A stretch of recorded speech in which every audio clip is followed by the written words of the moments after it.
Hi everyone, this is Patrick Daubert with the Dorado County Master Gardeners. And out in the garden today, it's a nice spring day, and this is your Garden Minute.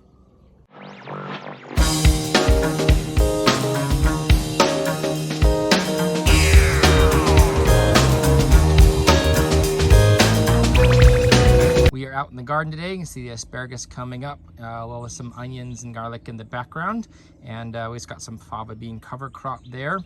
And we're gonna turn our attention to another part of the soil as you guys are planting and some things that you might come across. So let's get this down in a little bit of a view.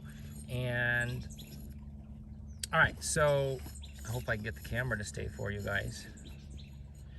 All right, so you're gardening and you come across these. So this is, yes, a grub, and all of these grubs in this C shape, and there's another one there. These are going to become beetles, and these beetles are all part of the scarab family. There's about 30,000 types of beetles in that family. So a little hard to tell what these are when they're grubs. There are some ways, and I'll go into that in a second.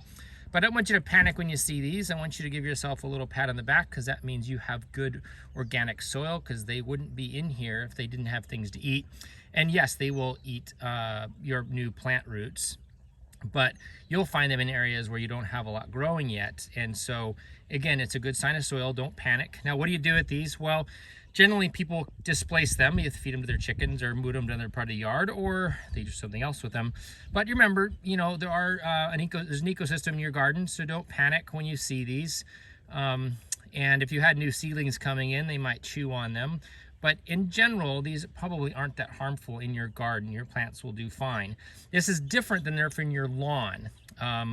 The beetles, these grubs that are in your lawn, can be very destructive because your lawn is being used for aesthetics. But you can tell these apart a little bit, and what you do generally is you use a penny and you take your grub and you look at the size of the penny, and if they're smaller than a penny or they're bigger than a penny, you can kind of use that to break down what type of beetle they're going to become.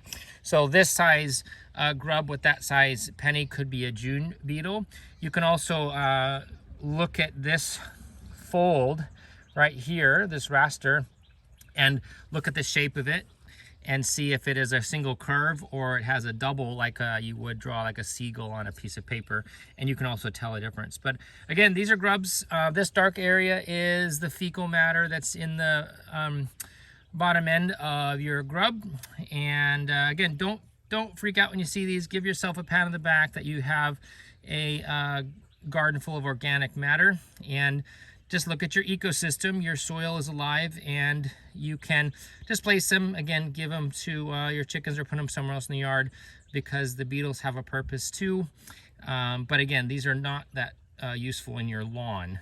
So anyway, happy garden day. Just to let you know what they are. Talk to you later. Bye.